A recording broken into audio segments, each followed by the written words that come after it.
Hello, my name is Kudo. Today we venture into one of the lowest points in the League of Legends professional scene history. In November of 2012, ESL hosted the Intel Extreme Masters in Singapore. However, contrary to the prestige of the Intel Extreme Masters, ESL did not field the greatest talent to compete in this international tournament. They instead fielded a local Dota 2 team, and this team played what is objectively the worst professional League of Legends game ever. What was the story behind this event? And why did a Dota 2 team compete in a prestigious League of Legends international tournament? We go back in time to 2012. The Intel Extreme Masters were one of the many popular international League of Legends tournaments during Season 2, along with IPL 5 and MLG. IEM Singapore was unique in the fact that it would be ESL's first venture into Southeast Asia and would cater to the Garena scene. IEM Singapore would feature the best teams around the world. They hosted qualifiers for each region. The winners of the qualifiers produced a bracket that the community was hyped for. High-profile teams like CLG Prime, Invictus Gaming, KT Rolster B, Azubu Blaze, and Team Curse EU qualified for this tournament. The last spot would be reserved for a Singaporean team. Things were looking up, but then disaster struck ESL a couple of weeks before the tournament. All aforementioned teams cancelled out of IEM Singapore. That meant 5 of the 7 originally qualified teams were not going. The majority of these reasons can be attributed to incompetence and poor planning on ESL's part. ESL planned IEM Singapore in a weekend filled with regional obligations that each team prioritized. KT Rolster B and Azubu Blaze couldn't make it to Singapore because it was in the middle of the OGN winners split.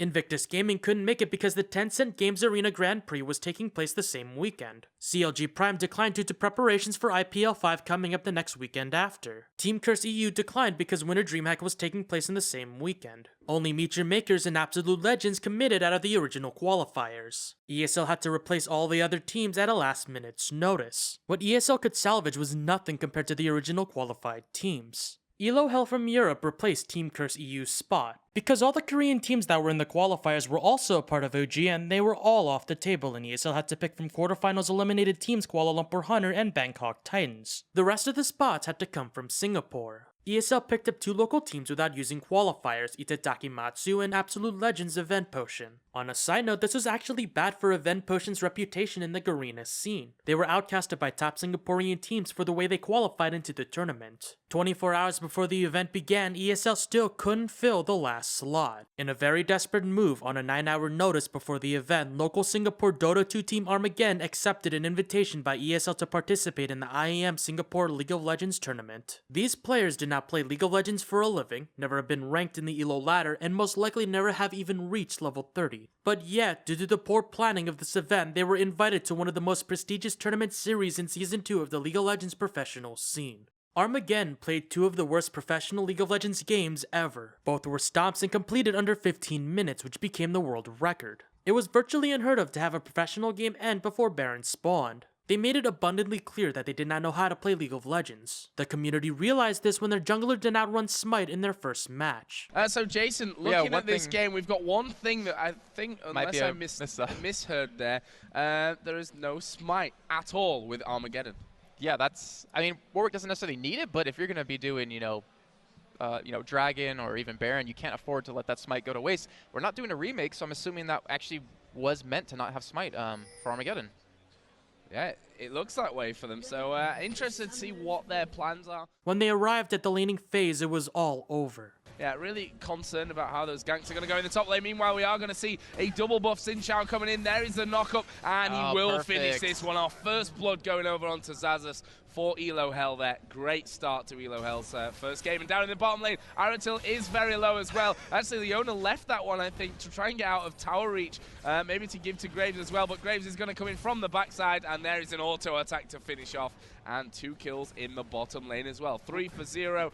Already 2,500 gold in the lead. They were individually decimated in lane and zoned from taking creeps, which is the only thing Armaggeddon knew how to do. By the time the enemy teams pushed into base, the CS discrepancies were ridiculous. Look at the gold already, Jason. Look at the CS right now. 5,000. The CS 59 to 27 in the middle lane. 53. Ash has 10 CS. 10 CS. 10 CS, Jason.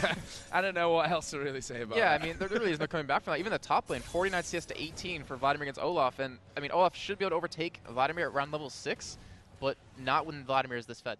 The first game against Elo Hell lasted 12 minutes and 58 seconds, which set the record for the shortest game ever. Their second game against Kuala Lumpur Hunters lasted 11 minutes and 48 seconds, which immediately broke the record from the last game and became the shortest competitive game ever. In that game, the CS discrepancies were even more ridiculous. Their Darius jungle averaged 1 CS per minute. Armaggeddon finished last in the bracket. They received $2,500 for coming in at last place. The community was understandably outraged by Armageddon's invitation, especially when those who did complain could have actually destroyed them. ESL later issued an apology on Reddit. ESL explained that they were unaware of how the League of Legends scene worked in Asia. While they treated Asia as one region, they did not however understand that it was split up into several sub-servers. They also did not communicate with Garena, which was disastrous because Garena held an esports event at that very same weekend, which is why there was a lack of local talent involved and why there was poor attendance for the event. Ever since, the esports industry has evolved to where situations like this will not occur again. Communication and understanding of the esports landscape has improved exponentially. So has the Intel Extreme Masters itself, which continued to work with the League of Legends pro scene up until 2016. IEM Singapore brought a theoretical situation to life. What happens if you stick a professional Dota 2 team into a League of Legends tournament? The results show a low and embarrassing point in the League of Legends esports history. My name is Kudo, and thank you for watching.